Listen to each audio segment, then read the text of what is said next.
I'm talking about a sales powerhouse that when it comes to sales, is one of the best honchos in the world. Ladies and gentlemen, let's welcome Mr. Dharam Gurbani. Do you think you're God-gifted, TG? It sounds like you've got a gift from the God, but behind the scene, lots of hard work and research goes on. What were you doing in these organizations and how that kind of laid the foundation of who DG is today? The first thing I kept in my mind, learn everything.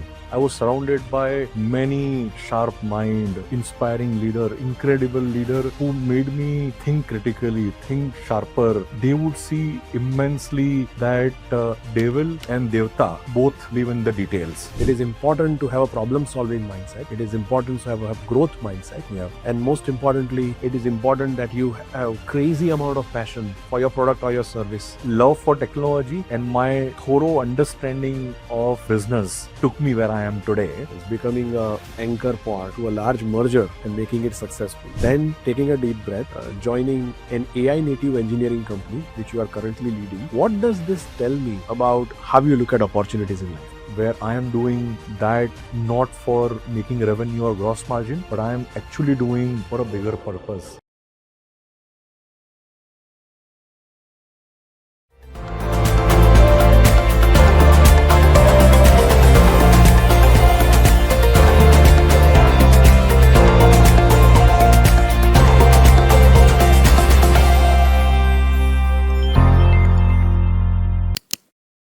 Ladies and gentlemen, welcome to yet another episode of the Sunny Shah Show. We are in this beautiful city of Bengaluru, but my guest doesn't belong to this city. He comes all the way from London, England, and he's come here to inspire us from his story. This is a story, I'm not talking about a sports person, I'm not talking about an entrepreneur, I'm talking about a sales powerhouse, a leader whose time and again over the last 2 decades demonstrated consistently that when it comes to sales, he's one of the best honchos in the world. From building large engineering practices across multiple countries to pioneering at creating great solutions for his customers, he's added a lot of value, and today we are going to take a masterclass from him to learn how to do sales. Ladies and gentlemen, let's welcome Mr. Dharam Gurbani. Dharam, welcome to the show. Thank you, Sunny. What an introduction. I feel small now, but it's pleasure and honor to be here and truly looking forward for the great conversation what we are going to have today. So it's pleasure is all mine, and I'm really thankful that you were able to take your time out from this very little time that you have in Bengaluru and the short trip in India. I'm very happy that you are here. I'm sure it's going to add a lot of value to our audience perspective. This was the first and the last time I called you Dharam. You and I are friends, and I always call you DG. So if you're okay, I'll stick to DG. Please, please, please suit yourself, and I love that. Awesome. So DG, first things first. You hail from Gujarat.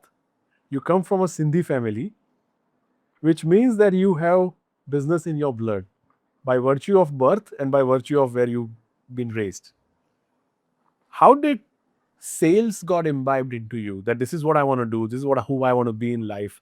Walk me through your earlier stages of life where as a young DG, somewhere you had that aha moment that this is where I belong and this is what I want to do for the rest of my life. No, what a question to start actually. Thank you for asking, and I must tell you, this question is making me think very deeply and critically.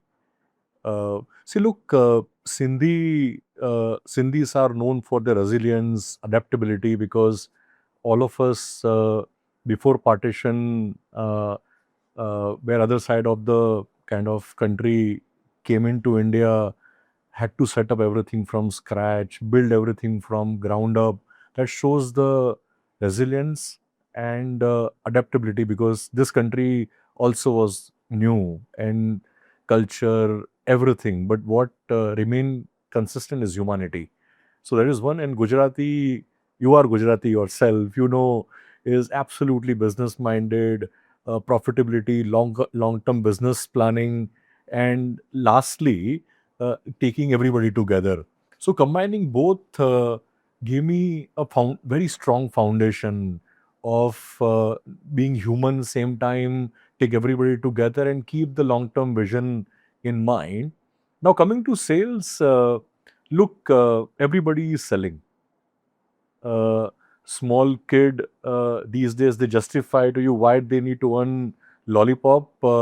To you are a CEO and asking for the bigger budgets to your board and chairman, you are end up selling also. So I think it's more than selling. I think that what you truly believe you deserve or your organization deserves, that is the key. Now sometimes people say selling, sometimes they say is a passion. Sometimes they say, you know what, this guy is asking what he actually deserves. So I think it's at the end of the day, starting from janitor to the CEO, they are selling. If they are not selling, I think they are not in the right job. People often say about you, and I heard this in the boardrooms as well as the corridors of the offices that you belong, that you can sell anything from a pin to an airplane. Not just figuratively, but literally, I've seen that kind of transformative deals. We'll talk more about it during the show. But do you think you're God gifted, TG? Firstly, thank you for kind words. I don't think so. On a surface, it looks like God gift or luck. I keep hearing sometimes people say you are way dynamic. Then I've seen people. I think what people don't see is the hard work, the amount of research, amount of detailing, amount of critical thinking you end up doing behind every conversation. The night outs one does to even prepare for this conversation, or even to kind of have one junior most conversation or the tiniest conversation you do with one of the simple manager who is the other side of the table. It requires lots of understanding of the personality, the business, the tech, what gets you going. But at the end of the day, if that is part of your day-to-day life and you start your day saying that I need to make this conversation very exciting, absolutely outcome driven, it sounds like you are a gift, you have got a gift from the God, but behind the scene, lots of hard work and research goes on. Because there is no degree for any university that will teach you how to sell. I wish we had degrees. If you want to pursue a career in sales, go and pursue this degree. There's nothing like that. Yeah. So it boils down to learning from stories of people like you who really made it to the top. And that is going to be my pursuit as I interview today, to see how we are able to fragment your life and the stages and hopefully create a blueprint that can help a young DG, a 20-year-old sitting out there who wants to be your future self. Maybe that's going to be the story that I'm trying to attract. Yeah, absolutely. Loving it. You worked with murky logos. We're talking about Sonys and Motorola's of the world, and you were blessed to be in those companies at a very early stage of your life and your career. Walk me through those early days. What were you doing in these organizations and how that kind of laid the foundation of who DG is today? Yeah. No, thank you for asking this question. Actually, when we come so far in our careers or in our personal professional life, sometimes we forget where we come from. So this question is making me think, going back to basics, what made me who am I today? And it comes from the past and the way I started my career. See, look, I am extremely fortunate to start my career with a brand who I inspired. I got inspiration from them. It was a Walkman, which is a childhood memories, PlayStation, which created a new generation of gaming, the brand which defined quality and design purity. Sony was my dream job. I truly mean it. I think two things which I believe when I joined. The first thing I kept in my mind, learn everything, be a sponge. That was my first motto. And more than that, I personally, professionally believe that I was surrounded by many sharp mind, inspiring leader, incredible leader who made me think critically, think sharper every day. Yeah. who motivated me, inspired me to raise to the occasion, the people who backed me to do right thing and motivated me to be in the boardroom, and more than anything, to be part of problem solving day-to-day basis, the problem solving mindset. Sure. That was the foundation of where I come from. Now, fast forwarding today, whatever I do today comes from that basics what I learn. Every conversation I do with either my peer group, my friends, my leadership, my board, they would see immensely that devil and devta both live in the details. That is what I keep at the bare bone during every conversation. That is number one. Number two, I have learned very hard way through that early days that every solution needs to be accountable and long term. In that, it has to be end user, or it should have one deeper purpose, either in the end user's mind or consumer's mind or customer's mind, or whoever is your end buyer's mind. Keeping accountable and absolute thorough solution which helps that purpose is the key. It comes from those Sony days where the brand quality and the design purity were the theme, and till today I keep that during every conversation. So from a product company to a services and engineering, that value system has not changed. Not even one bit. So what I'm learning from this initial story is it is important to have the right mentor in your earlier days, which you are blessed to have in companies like Sony. It is important to have a problem-solving mindset. It is important to have a growth mindset. Yeah. And most importantly, it is important that you have crazy amount of passion for your product or your service and quality over success, and then eventually success would follow. Am I getting this right? Oh, 100%. 100%. I think one more point, if I would add on that, Yeah. I think keep that learning and unlearning constant in your life. Because every stage of your career, you are learning so many things, Yeah. but nobody talks about unlearning things. Absolutely. That is the key for me. As the technology is changing, humans are changing, the generations are changing. We talk about generation millennial to alpha.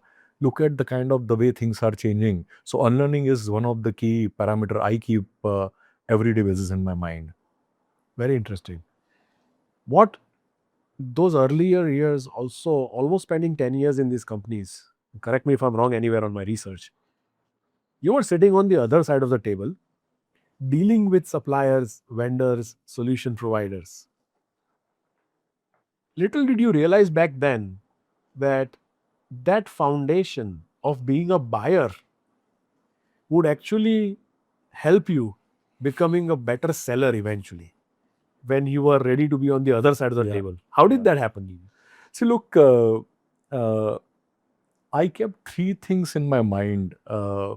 Then, as I said, learning was everyday job. I used to meet big fours to largest SIs to largest product companies, coming from brands like Sony, Motorola. We were the Fortune 50 brands. Everybody wanted to associate with us and sell to us. So I was fortunate enough during my mid-20s, I used to engage with some of the people whom we call today CEOs and senior partners and senior MDs or head of products and so on and so forth. I think three things I kept in mind that if I go on a seller side, what I would not do. Number one, I would not take my customer for granted that customer doesn't know anything. I always keep in mind that customer always knows better than me. Number one. Number two, I think keeping long term in mind, signing a contract is not everything. What happens after you sign the contract? When rubber hits the road, keep that thought in mind. Lots of sales guys, their first job is how I optimize the contract signature. Right. Very few sales guys or business leaders, including CEOs, they don't think what will happen if this contract sign, what our next 5 years are looking like, would I get the renewal? I think that thought was very key for me. The third thing I felt, I'm going to say this because I see that today, I hear today from many customer of mine, and they keep telling me what they hear from the partner. I think cut the chase, cut the bullshit, come to the point straight in customers customer conversation or any conversation. Don't go in circle, don't fluff around. Everybody knows everything. In fact, most of the time customer knows the answer, they are just validating their answers, and the more close to their answers or you challenge them drastically, you are losing out anyways. Right. So those are the things I learned, that if I become one of the seller, I would keep these three things in mind, and start to end every conversation would be going around these three learnings of mine. Very, very interesting. See, the masterclass is already in the making. You had a fantastic decade working for these Fortune 50 companies, a dream job for many in India back then, and even otherwise globally. What made you think at that juncture of your career that I am now ready to be on the sales side? What made you join Mindtree at that stage? See, look, I would do selling was never was planned or designed. I would contribute to end users' day-to-day life was the key for me. That was the purpose, that how I can contribute back. That was the main purpose. Never thought that I will become sales or business leader. I just wanted to contribute something back. With so many 13 plus years learning, being a customer side, I think, see, by heart, I am an engineer, and technology always excited me. So very soon, first 3-4 years of my time at Motorola and Sony, I became the official translator between business and technology. So because being an engineer, I understand the technology, and having the business degree, I always used to assume or understand or appreciate that one day if there is opportunity to sit with, say, Sony America president, and if he says that, tell me how are you going to launch this product, and if I can tell him in one line that this is not the product launch, this is a new offering launch I'm doing. How that happens is not relevant to him, but that's the translation I was doing, and I realized that my love for technology and my thorough understanding of business took me where I am today. That thought continued, and to be very honest with you, during that time, I also was in dilemma that should I continue to be what I'm doing, because that was a very good life, no sales target, no forecast to discuss, not talking about your gross margin because we were a cost center, Right. Accountable only for your business transformation or outcomes what you are committed to your CEOs and board that time, where either digital transformation or cloud migrations or largest ERP implementation. Sounds very easy, isn't it, sometime? But that was the toughest thing one can do. And I used to think that, you know what, if I go other side, I just need to talk and convince some of the sharpest business people whom I know how to convince and talk, because I used to be on the same boardrooms. I used to face always CEOs and MDs and CFOs and chief marketing officer, chief commercial officer. I used to just deal with them. I never knew how to deal with anybody else outside them. True. Actually.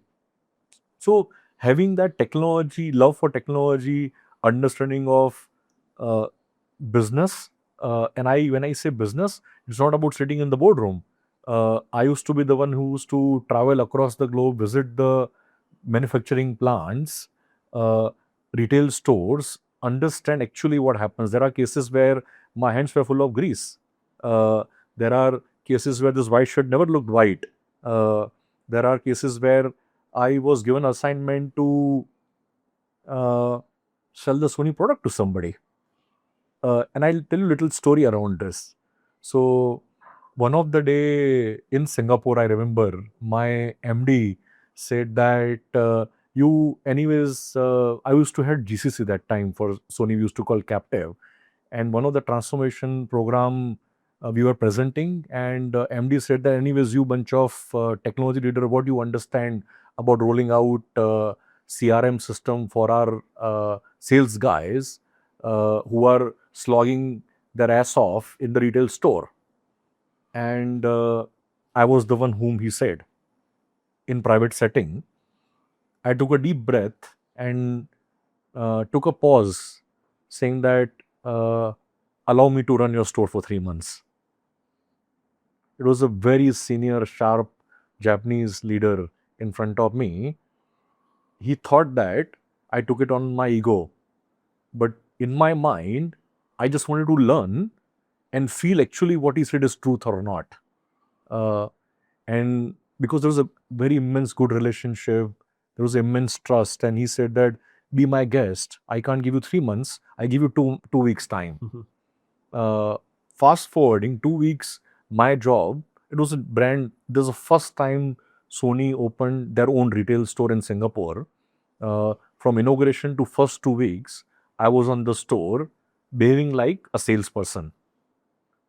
What happens in retail sales guy's life, every day for 2 weeks, I felt that, and I realized he was right. Sitting in our cozy offices in Singapore, Tokyo, or India at that time, we assume that, oh, we know the business processes. Oh, we know technology. We exactly know what end user, in this case, salesperson and retail store, we know everything. Nonsense. I realized that how wrong we were. So I have started from those days to where I am right now. Now, Mindtree happened during same time. Mindtree was our trusted partner in Sony. To be very honest with you, they were doing significant work. And one leader and a good friend now, 𝘠𝘕, if I don't talk about him, I will feel bad. So he's the one who inspired me to think differently. That what you are doing in Sony Ascentra PLC, you can do that for multiple large enterprises.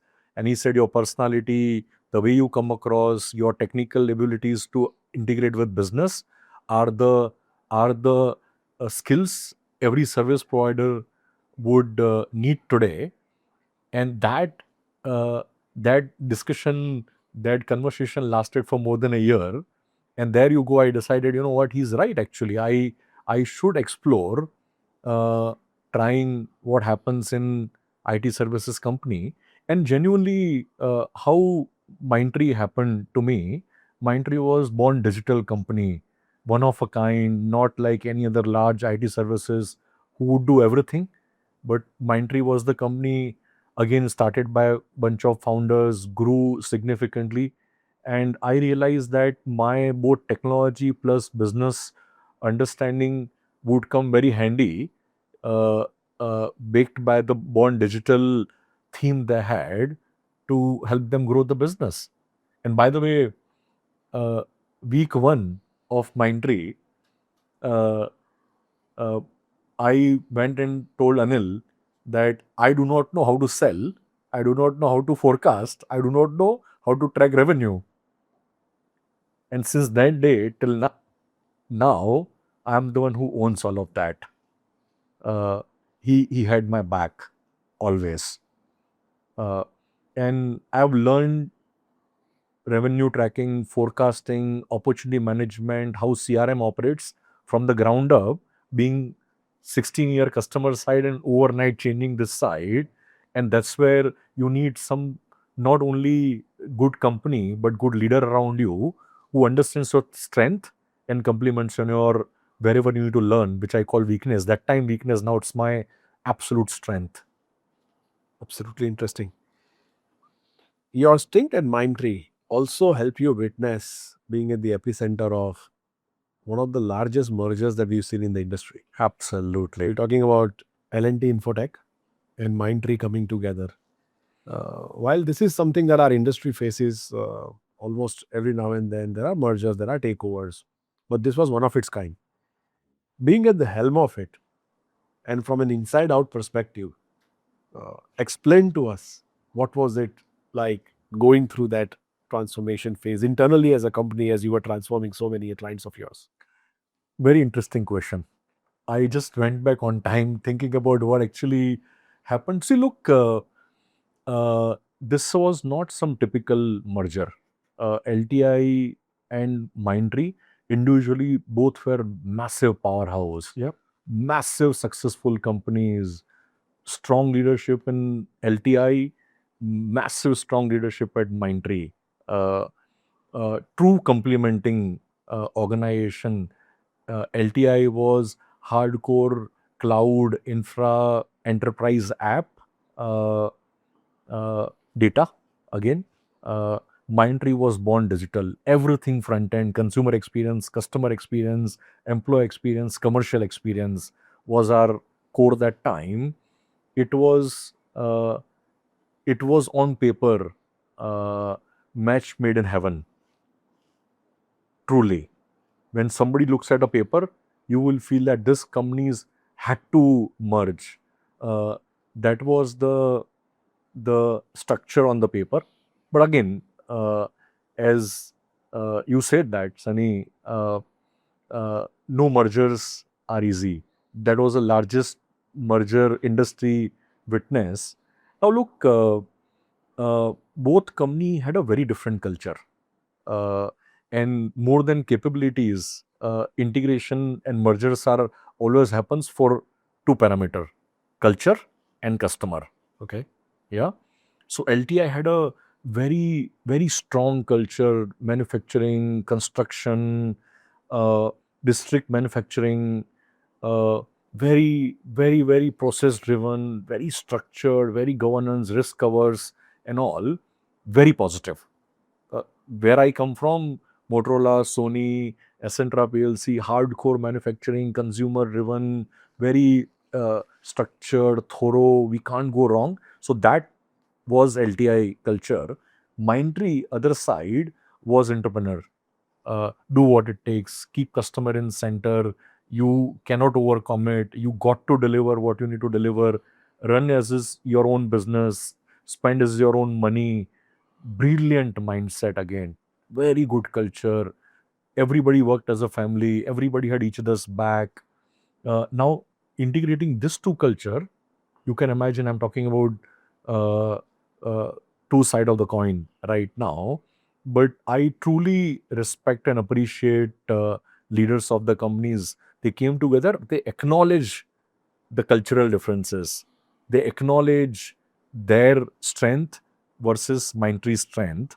And both coming together can become 1 + 1 = 3. And that happened. Now, behind the scene, your second part of the question. See, behind the scene, if I truly and honestly look at, it was not easy. It was very difficult. Looking at each other's strength, but as a human, you can't look at weaknesses. You have to look at weaknesses. Now, and that's where some of the inspiring leader came in a picture, like Debashish Chatterjee, we call him DC. He's my mentor, coach, guide, advisor, and I tell him that he's my industry guardian. And he became that in last 5 years. His resilience, his thinking, his adaptability, he's doing right thing for two entities. He said, I want to do right thing for customer and I want to keep my employee at the center. That change entire theme. Everybody's mind diverted, only let's keep customer in the center when we do integration. Ensure that our employees are happy. It took time. Everybody was settling in. Everybody was trying to understand what's going on. But when this theme came from DC, everything became simpler. Clarity came in chaos. Customer in center, keep employee always engaged. That solved the integration problem for us. And I was fortunate enough to be part of the leadership team, owned the business integration, leading the change from the front in my own geography, which was Europe I was running that time, which supposed to be the most critical, most happening. The true integration was in Europe geography between LTI and Mindtree, because they had few countries, we had few countries. They had a manufacturing automobile customer, we had all retail, consumer, travel, transport customer. True cultural, two actual different cultural organization came together. And I was fortunate enough to support it by all our CFOs, chief operating officers, DC himself, our chairman. Everybody stood by saying that let's keep customer happy and keep employee engaged. So it was, for me, if you happen to talk to DC, he will tell you that there are only few leaders stood by him during this tough time, the difficult time when there was a massive change was going on. I was fortunate to be one of the leader around him who saw change from Mindtree to LTI Mindtree, to deliver successful 8 quarters after that as well, with the proper growth in all 3 lines: revenue, gross margin, and EBITDA. Interesting. One interesting question that comes to my mind, looking at everything that you've done so far, and we are coming to the present times, but coming from product companies to joining large services organizations, becoming an anchor part to a large merger and making it successful, then taking a deep breath, joining an AI native engineering company, which you are currently leading. What does this tell me about how you look at opportunities in life? Again, your all questions are very deep. Thank you for asking. Actually, makes me think very critically. See, look, one thread is common across my personal and professional time in the industry. My love for technology, and I enjoy doing change management. And I thrive in the challenging environment where it is a first of kind, where I am doing that not for making revenue or gross margin, but I am actually doing for a bigger purpose, which is aligning with my personal purpose as well, why I am here today. So I'll go back in the past and then I connect why I am here in one of the fastest growing AI native software engineering company, which is Ascendion, growing significantly. But to know why I am here, I need to take 2 steps back. Okay. When I chose to, we spoke about when I chose to jump the ship from Sony to Accenture to Mindtree, where customer side to client side to enterprise. When I took a decision to join Mindtree that time in 2019, I was looking for the company which are very unique and who are trying something for the first time, or they have a very simple, straightforward purpose. And Mindtree, as I said, is a digital bond company. They were right size company to take risk and big enough to execute that as well with the right amount of resources. Sure.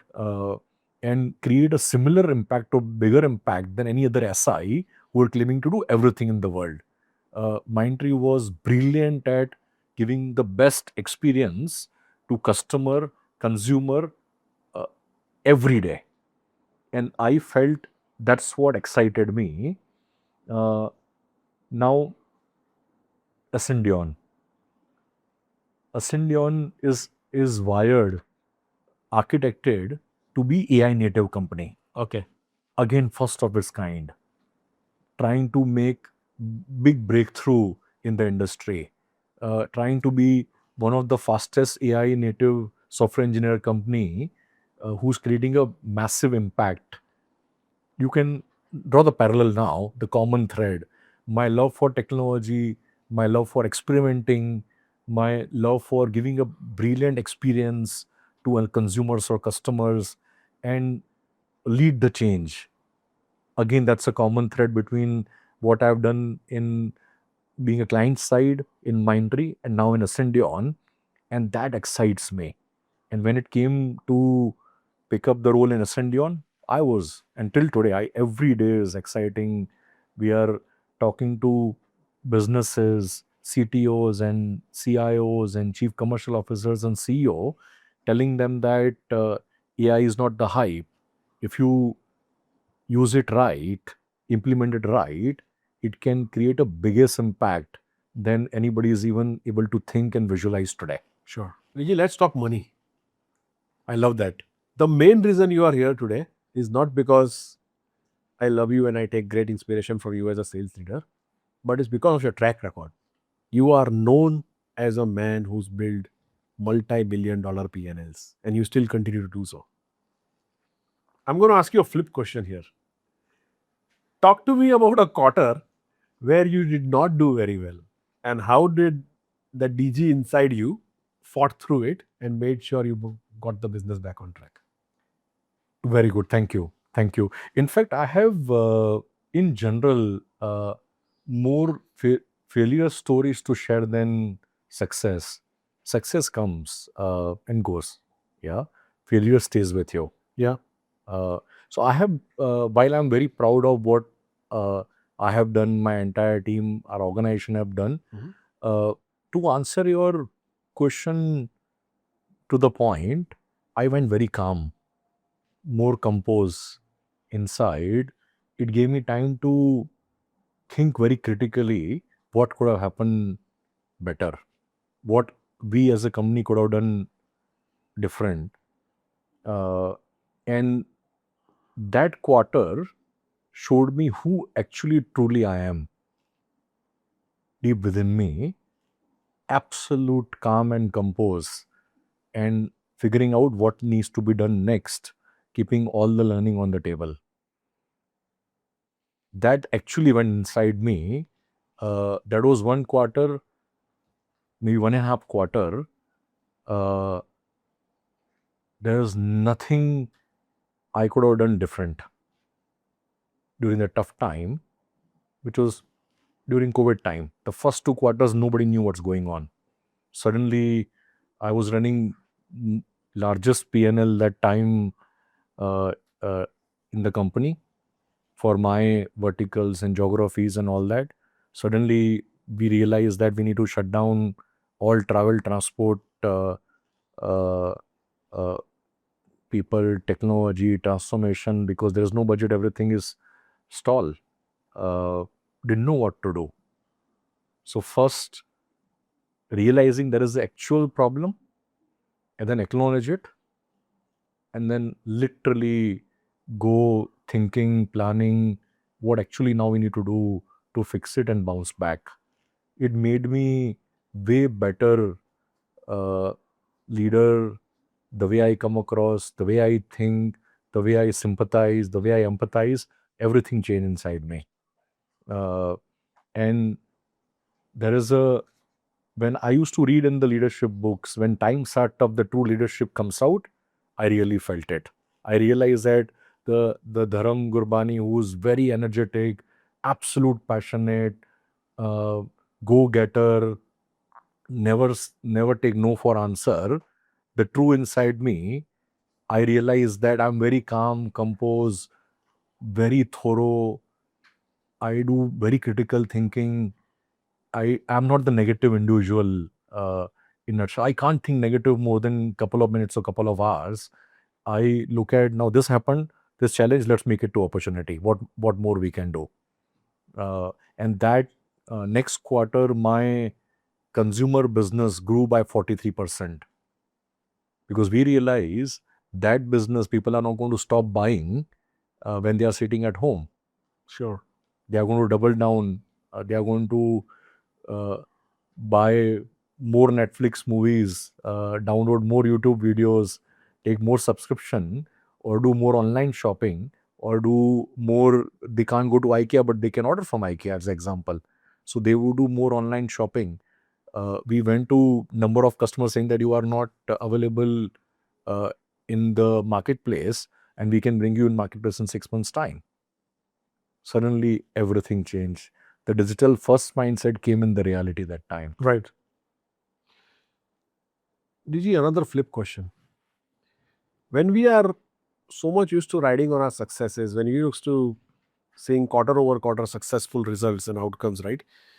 We seldom make decisions that at that time we feel were right.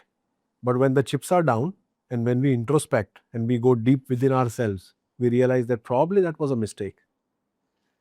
Do you recall any such decision of yours that you can confess on camera today, saying that, probably I could have done that better. Probably that was a decision that call of mine was erroneous in nature. Anything like that comes to your mind at this stage? See, I have many examples, but I'll give you the one-line narration. I should have trusted my gut. Okay. Instead of going by figure, facts, number, emotions, because when times are tough, you are bombarded with so much research, so much analysis, paralysis about situation, figure, facts, number, leadership coming in, giving you some thinking, do this, do that. That time, I underestimated my own gut and my own capability, saying that I should do this instead of just going by figure and facts. Since then, it's been now 6 years back. When times are tough, when situations are becoming critical, things are becoming very tough, I normally take a deep breath and do what my gut is saying, which is right. And that has worked out for me since then. While of course you need to keep figure, facts, number, your past data, future forecast, your customer expectation, employee engagement, you need to keep all of that back of your mind. But when times are tough, just listen to your gut and do what is right. Your inner voice is never wrong. Never wrong. That's interesting. One more learning that I want to extract from you. There are leaders who get on top once, who hit the number once. And then there are people who do it thrice or 5 times or numerous times. What's the difference between the two? What is that thin line of difference that really brings that consistent outcomes versus a one-off thing? Discipline and doing right thing. Always. So consistency is the key. Absolutely. See, lots of people will say motivation, passion, excitement, but for that you are depending on things which are outside your control. Sure. Depending on somebody else telling you something. But if it is, you are disciplined and you have obsession to do right thing in any situation, believe me, things will work out. So now making that real from the business sense, now you are looking at how you generate opportunities, how you qualify opportunities, how you convert opportunities. Not to do that, how many meetings you do in a day, in a week, in a month. Those basics are not going anywhere. Sure. Till today, after working for so many years, playing the role what I play today, till today, monthly I count how many external meetings I'm doing. Till today, I don't miss out my Friday business review calls. It's been years together. If I'm not available, we reschedule the meeting next working day or previous working day. If there's a holiday, we do it following working day. But that is a consistency. Sometimes it is annoying asking the same question every Friday. Sometimes you don't know what to answer, but you got to show up. That's called discipline. Wake up every day morning. Yeah, this is exactly what we need to do. We like or not like. That is doing right thing. So that is number one. Number two, now doing right thing comes with lots of baggage. So I make it very simple. let's do right for customer. In our business, when I was a client side, doing right thing was very different. But now when I'm as part of the service provider or seller, doing right thing, I always keep customer in the center. So there is a theory I use, empty chair theory. Okay. Or empty chair theory I call actually to everybody. Assume that you and I are talking. I'm keeping one chair here saying that if my most potential customer is listening, what would he say about this conversation? So assume that you and your CFO are talking internally, you and your sales guy are talking internally, you and your delivery guy are talking internally. Are you keeping customer in the center? The empty chair is customer chair. Keep always that chair in mind and make all the decisions keeping that in mind. And I believe in seller's mind that empty chair is customer. Keep customer in mind and take the right decision. Of course, employee engagement remains constant. No compromise there. Your cultural binding, your company's ethos, your human aspect, your sympathy, empathy, that's a foundation. So people sometimes say that he keeps talking about customer centricity, customer obsession. Please don't forget, I have the foundation which is being human first. Very interesting. Name that one person in your life, a boss, a mentor, or somebody whom you clashed with. You owe it the most when it comes to your career. So, I have not spoken to him that I'm going to take his name, but I must tell you, there's a he was my senior colleague. He became one of the youngest CIO in Sony. He became my boss. He became my mentor. He became a guide, and one thing remained constant. He is a true friend to me. His name is Andy Gamble.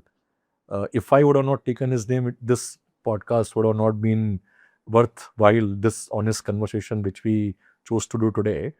I'm here today. Lord goes to him. I have had the most difficult conversation about technology, about business, about people, about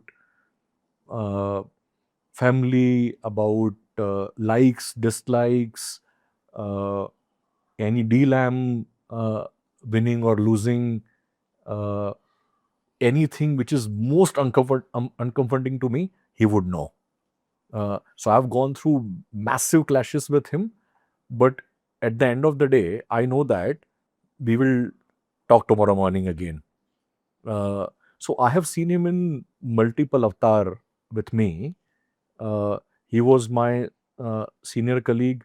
Then he became a CIO, which was one of the biggest roles somebody can play in Sony that time. And I was the guy who was running the GCCs for him. So we set up a 3 GCC, and again, sometime I say that, and I told you a few minutes back during the break that sometime you meet some colleagues who are not with Indian nationality, but they will show you India which you have never seen before. 20 years back, we used to debate that if I'm meeting new entity within Sony or etc., how should I tell them they should consider India as one of the offshoring location? I used to debate with him, and nobody has given me better answer than him till today, because he has seen from being British citizen, grown there, traveled to Japan, Singapore, being in America for many years. That is number one. Number two, you always need that voice around you who will tap and say, you know what, mate, you that moment you did it right, but longer picture it was wrong. He was the one guy. And by the way, he remains to be a family friend, good friend. We talk very often.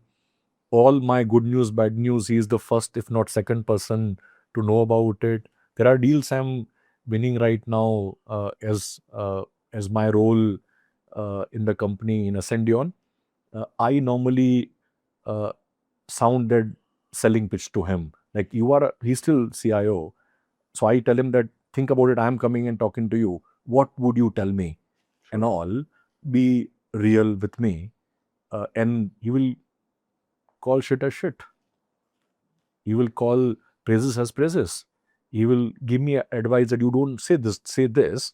So he is the one friend, leader, mentor and guide. Always that he is a consistent character in my career, in a personal, professional, both life. So Andy Gamble, if you are watching this, I would like to thank you on behalf of Dharam. Thank you for being the person that you've been to DG. And Dharam, it takes a lot of guts, man, to confess things on camera. And I think you've been doing a great job so far. I think, being honest and say the way things are, it is not art. People forget that because everybody's acting today. Everybody's pretending to be somebody else. When you are real, people would know in every conversation. And I'm just trying to be real, Sunny. And it's you who's bringing the truth and honesty out of me. Great, great. So DG, we're going to go to the power round. We call the lightning round, the rapid fire. I'm going to throw a few questions at you and I want you to answer them spontaneously. Are you ready for it? Yeah, absolutely. One tool or habit you personally can't work without? Black coffee must be strong and hot. I think cannot survive. I take more black coffees than I should be, but can't survive without that. One prediction about AI you think most people are having wrong? AI will do better job than humans. Absolute nonsense. Human will have very critical role to play. Human will take accountability and nobody can be judgment. While large scale decisions cannot be made by AI, but execution can be. Let's watch this video in next 5 years. I'm sure this will be truth. Interesting. One market or region you want to take your next company to? LATAM. And why so? See, look, LATAM market is always underdog. For every organization, it's difficult to operate there. The compliances, audit, financial governance, cultural nuances and all that. But if you double click right now, Brazil, Mexico, Colombia, look at the tech adoptions, look at the kind of innovations are going on, look at how manufacturing companies, logistic companies are welcoming the companies like Ascendion right now. And being selfish, I've just taken over LATAM market. So I'm truly excited to contribute and bring the next set of growth in LATAM. And I have a brilliant team there. Just need to double down on our offerings and go to market. But I genuinely think that LATAM is where customers are ready to adopt new technologies and innovations. If you weren't in enterprise tech, what would you be doing? Again, you are asking a very interesting question. Look, I would be policymaker. I would be rewriting education industry. I would be perhaps, I would love to run government one day if I was not doing what I'm doing today. I love governance, structures, discipline, doing the right thing, contributing to society. Either policymaker, where you are rewriting the AI policies, digital policies, or education institute, what curriculum should be. I would love that. I get so much excited when I hear, read, think. I have lots of points to say always when I read those. Like Europe was coming up with the AI guidelines and policy, and I read some 92-page document. I had 30 page of comments on that. Same with education. Policymaker is the answer. Policymaker. Nice. We come out of the rapid fire, but I don't want to end this before I ask you this very important question. Everybody's talking about global capability centers. Everybody's talking about India's play in the overall global perspective. You've been there, done that. You built solid GCCs in past. You continue to catalyze the growth story of many, many companies, bringing them in India, in Philippines, and across the globe. So this is something that comes in your playbook naturally. What do most companies get wrong, DG, when they try to set up their GCCs anywhere in the world, thinking it's just a cost play? See, look, I think having done this at 3 enterprises myself, those days were very different, where every metrics used to revolve around human, how many FTEs, what are they delivering, what are the KPIs around that, first time right, how much time they are taking to complete a task and all. If somebody is keeping only that human and FTE model in mind, it is not going to be successful anymore. It will fail. I think time has come where every enterprise should rethink GCCs, keeping agentic GCC in mind. That means human plus agent working together, delivering a task which can be delivered at a scale at any location in the world. And I have created that model now, being where I am right now in Ascendion. I have created a true global GCC model where I have few customers. We have carved out LATAM, Europe, APAC and India, delivering unified outcome through human and agents together, keeping those roles which are in Mexico or Romania, Poland, Philippines and India, why that role needs to be in that geography versus any cheaper country or cheaper location, because those roles are most important to interact with the business and deliver firm outcome, right use of AI at scale from every geography. So if somebody is on today thinking about setting up a GCC, please don't think about FTEs and humans. Think about how from the day one you combine human and agents together to deliver outcome, keeping global landscape in mind and not only one geography. That's the one thing I would request all the leaders who are thinking about setting up a GCC or transforming GCC. Very well said. And I think for those of you who want to set up in India or elsewhere and would want DJ's opinion, his suggestions, his consulting, we will put all the details in the description box below. So you can reach out to DG and his team directly for that. DG, with that we come to the end of today's conversation. It was my pleasure having you on the show, and learning from your perspective is always enlightening. And I'm sure many of us who are taking large strides into their sales careers would have taken a lot of learnings from your honest, brutal and unfiltered responses to my questions. And I thank you for that. Thank you so much, Sunny. It's an absolute honor and pleasure to be here. And thank you for bringing Who Am I out today for yourself and for all the audience who are watching this show today. Absolute pleasure to be here, and I love the format of this show. Fantastic. Thank you so much once again, DG. Thank you. Thank you. So ladies and gentlemen, Dharam Gurbani, a person who hails from Ahmedabad, dared to do big, and boy oh boy, hasn't he achieved great success. He's not done yet, is what he says in his own words. For more such inspiring conversations, please make sure that you subscribe to the channel. If you haven't done so, please do that now. Press the bell icon so that you don't miss on any such interesting conversations in future. Until next time, this is me signing off. Thank you so much.